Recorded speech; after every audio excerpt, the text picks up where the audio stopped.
اس زمین پہ اللہ کے ایک کریم نبی عزیر علیہ السلام اللہ کے ہر حکم کو تسلیم کرتے تھے، انسانوں میں محبت، امن اور ایک دوسرے کے لیے احساس کو پیدا کرتے تھے۔ حضرت عزیر بن شلخیہ بنی اسرائیل میں حضرت موسیٰ علیہ السلام کے بعد تشریف فرما ہوئے۔ آپ تورات کے حافظ اور لوگوں کو اللہ کے اصول سمجھایا کرتے تھے۔ جب بنی اسرائیل قوم نافرمان ہو گئی تو اللہ نے اپنا عذاب بابل کے بادشاہ بخت نصر کی صورت میں نازل کیا۔ وہ بنی اسرائیل کو چن چن کے مارتا تھا اور اس نے یروشلم کو تباہ کر کے تورات کی ایک بھی جلد باقی نہ چھوڑی اور تقریباً 40,000 بنی اسرائیل کے عالموں کو مار دیا اور 1,00,000 یہودیوں کو قید کروا دیا۔ ان بنی اسرائیل میں حضرت عزیر علیہ السلام بھی تھے۔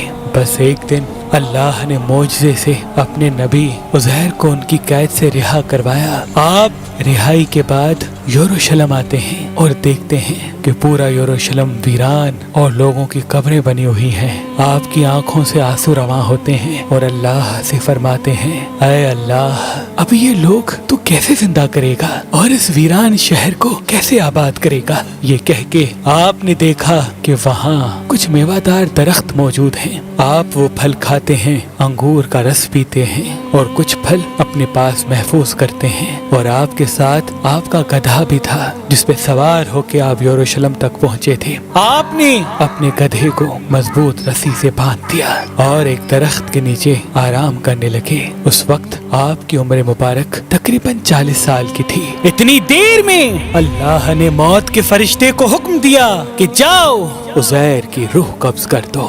حضرت عزیر علیہ السلام اور آپ کے ساتھ آپ کا کھانا اور گدھا زمین پہ ایسے ہی پڑا رہا۔ وقت گزرتا رہا، زمانہ بیتتا رہا۔ اللہ نے اپنی مخلوقات کی نظروں سے آپ کو پوشیدہ رکھا تھا۔ تقریباً 70 سال کے بعد فارس کا ایک بادشاہ یروشلم کی طرف آیا اور اس کو آباد کرنے لگا، اور اس کو دیکھ کے بنی اسرائیل کے وہ لوگ جو بخت نصر کے حملے کے بعد ادھر ادھر بھٹک گئے تھے، وہ سب آ کے یروشلم رہنے لگے اور نئے نئے باغات اور عمارتیں بنائی گئیں اور اس شہر کو پھر سے آباد کیا گیا، پہلے سے زیادہ خوبصورت بنایا گیا۔ مزید 30 سال گزرنے کے بعد جب تقریباً 100 سال گزر جاتے ہیں تو اللہ نے حضرت عزیر کو پھر سے زندہ کیا اور پوچھا، اے عزیر بتا تو کتنی دیر سویا رہا؟ حضرت عزیر علیہ السلام کی موت جب واقع ہوئی اس وقت صبح کا وقت تھا، اور جب آپ اٹھے تو عصر کا۔ تو آپ کہنے لگے، شاید میں صبح سے عصر تک سویا ہوں۔ اللہ پاک نے فرمایا،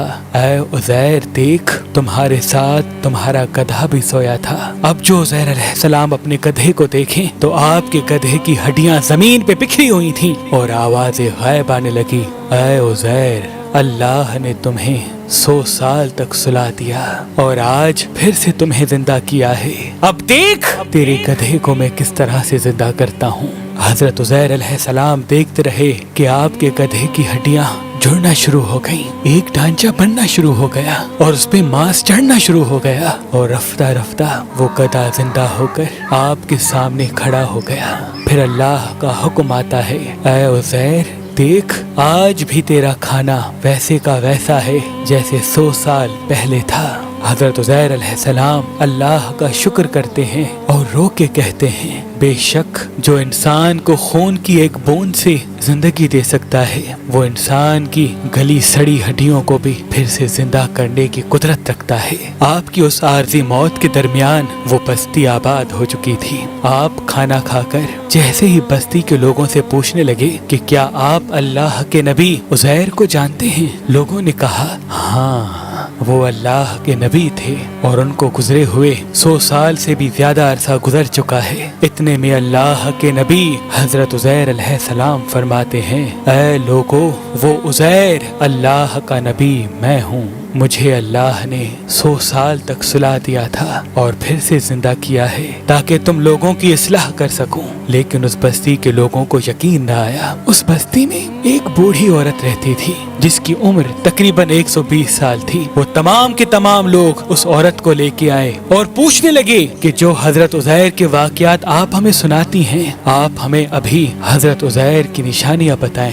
وہ عورت ایک ایک نشانی ان تمام لوگوں کو بتانے لگی اور وہ سب کے سب لوگ ہر اس نشانی کو حضرت عزیر میں دیکھنے لگے کہ آپ کے کپڑے بھی ویسے ہیں، آپ کی آنکھیں بھی ویسی ہیں، آپ کا بولنا بھی ویسے ہے، آپ کا چلنا بھی ویسے ہے۔ اتنے میں وہ بوڑھی عورت جو نابینا تھی کہنے لگی، اللہ کا نبی عزیر جو بھی دعا مانگتا تھا اللہ وہ فوراً قبول کر دیتا تھا، اللہ نے ان کے ہاتھوں میں شفا کو رکھا تھا۔ اے شخص، اگر تو واقعی اللہ کا نبی عزیر ہے تو میرے لیے دعا کر کہ اللہ میری آنکھوں کو صحیح کر دے۔ تو یوں حضرت عزیر علیہ السلام دعا مانگتے ہیں اور اللہ اس بوڑھی عورت کی آنکھوں کو روشن کر دیتا ہے۔ اب جو وہ عورت حضرت عزیر کو دیکھے تو چیخ کے کہنے لگی، مجھے قسم ہے اپنے خالق کی، یہی عزیر ہے۔ وہ سب کے سب لوگ حضرت عزیر کے قدم چومنے لگے۔ اب وہ چند لوگ اور وہ بوڑھی عورت حضرت عزیر کے ساتھ بنی اسرائیل کے لوگوں کے پاس آتے ہیں، جہاں حضرت عزیر کا بیٹا اور پوتے بھی موجود تھے جو بوڑھے ہو چکے تھے۔ وہ بوڑھی عورت سب کو بتانے لگی کہ یہ اللہ کے نبی عزیر ہیں۔ کچھ ایمان لے آئے، کچھ سوالات کرنے لگے۔ اتنے میں آپ کا بیٹا کہنے لگا، میرے بابا عزیر کے کندھوں پر ایک کالے رنگ کا مسا تھا جو چاند کی مثل تھا، اگر آپ واقعی میرے بابا عزیر ہیں تو وہ دکھائیں۔ حضرت عزیر علیہ السلام نے اپنا کرتا اتارا اور تمام کے تمام لوگ دیکھنے لگے کہ کندھوں کے درمیان وہی نشان موجود تھا۔ اور پھر اللہ کے نبی حضرت عزیر علیہ السلام سب کو تورات سنانے لگے اور تمام بنی اسرائیل آپ کے ہاتھ اور قدم چوم کر کہنے لگے، ہمیں قسم ہے اپنے خالق کی، آپ اللہ کے نبی عزیر ہیں۔ بے شک اللہ ہر چیز پہ قدرت رکھتا ہے، وہ جیسے زندگی دے سکتا ہے ویسے ہی مرے ہوئے انسان کو روز محشر زندہ کرے گا اور انسانوں اور جنات کے گروہ سے دوزخ اور جنت کو بھر دے گا۔ ہر چیز پہ قدرت رکھتا ہے۔